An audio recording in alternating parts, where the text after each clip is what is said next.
Cathie, let's start with you in Calgary. You are opposed to spanking.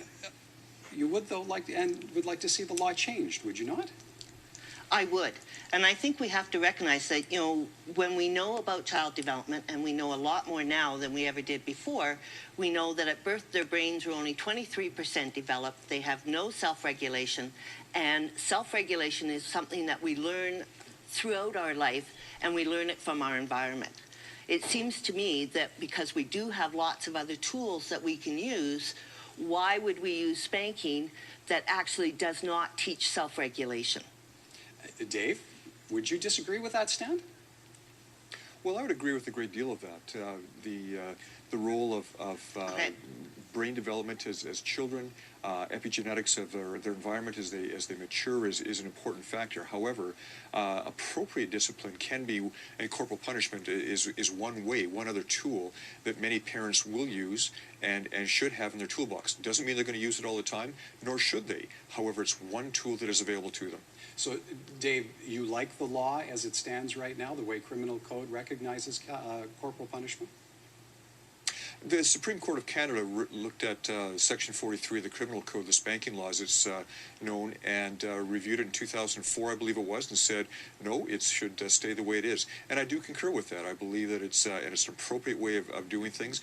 It differentiates between child abuse and child discipline, and we do need to note that publicly right off the start, that a child abuse is not appropriate in any form at all, whether it's physical abuse, emotional abuse, sexual abuse. That just simply is not a starter for anybody here and is completely inappropriate. However, child discipline is a different matter altogether, and parents need to have a wide variety of tools in their parenting toolbox in order to raise their children appropriately. Every child will react differently, and even in different situations, but parents should have a full range of tools if at all possible. And that would include being able to spank a child. Yes. I guess the question I have to ask is, why would spanking even be necessary? If the parents are actually learning the different skills, then why would we even need that one? Our laws have changed to protect our children in many different ways. We put seatbelts on them in cars. We decided that smoking isn't a good idea around children.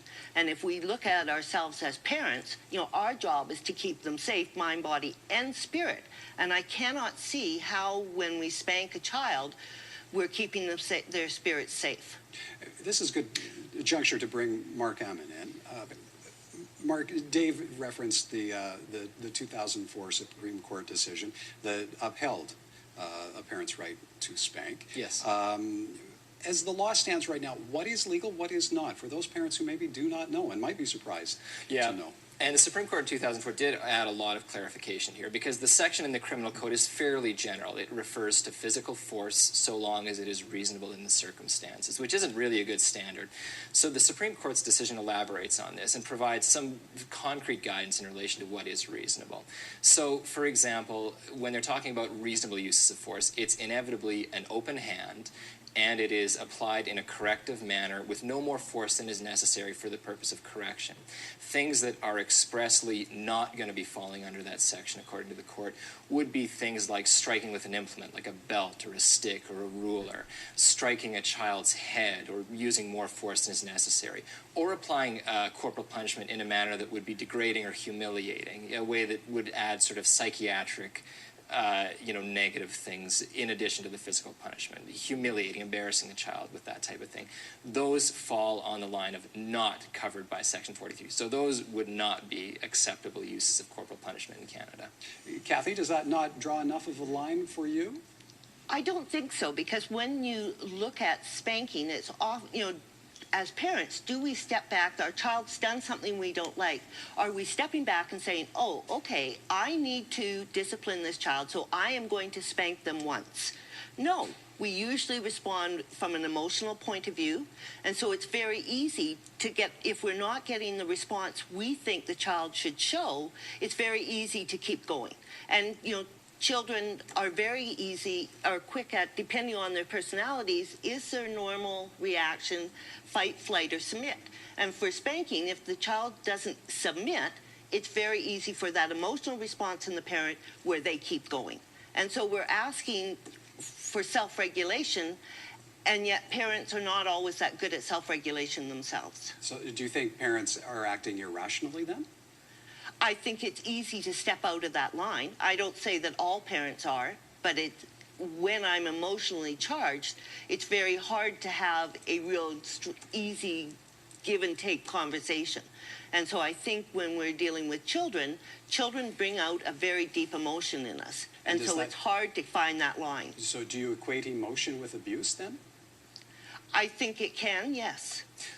One of the other things that actually came up prior to the Supreme Court judgment and some of the arguments was that the way spanking tends to be applied, this is obviously from the challenger's point of view, it works on sort of a continuum. So you wind up starting out perhaps with reasonable force, but as child behavior may change or perhaps escalate, parents may find themselves in a situation where to provide that type of punishment in a consistent fashion, they need to escalate the types of force that they're using.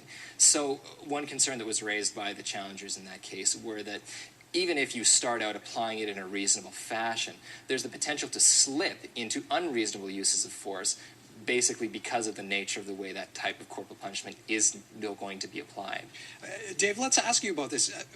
Where do you draw the line between punishment for bad behavior and when it becomes abusive? Well, that is going to vary a little bit, but some general guidelines I would say. One, a young child, an infant under 12 months, 18 months of age, I agree with Cathie, the development is not there for them to understand why they're getting the spanking, and so that was completely inappropriate. Over an age of probably 8 to 10 years of age, and that's going to vary on the child, again, is probably more degrading to them than it is to be a useful disciplinary technique. And so there is that age range to start with. Certainly that any discipline needs to be taken care of in as least emotional possibility as possible. Parents need to be in control of that situation. The science is very clear that where a child is disciplined with 1 or 2 swats on the bum by an open hand, that in fact the results can be very positive. However, it should not be severe, so it shouldn't be a beating of any sort at all, nor should it be the only and the regular type of discipline that's used. That just simply becomes then that, well, every little thing is disciplined by spanking, and that's inappropriate as well. There needs to be a rationale. Children need to learn and understand, and parents need to understand perhaps why the child is in this emotional state as well. Is there something that's gone wrong at school or on the playground or in the household that's upsetting them? Those are all different factors that need to be taken into account, and it's very important when we as parents are dealing with our children. Many parents have said, that I've talked to over the years, have said, I put up with this all day. We tried to talk it through. We had timeouts. We had other forms of discipline, and nothing worked. And at the end of the day, a swat in the bum, and suddenly everything was back to normal again. And so there's a time and a place for it, but it's a swat in the bum is not the useful technique in every situation. Okay, after the break. Cathie, I would have to ask how that actually deals with the issue. Okay, after the break. The ramifications of spanking. Does it have a lasting impact into adulthood? And tell us what you think. Should spanking be legal in Canada? All of the contact links. That'll go to primetime.com. We are back with our panel in 60 seconds.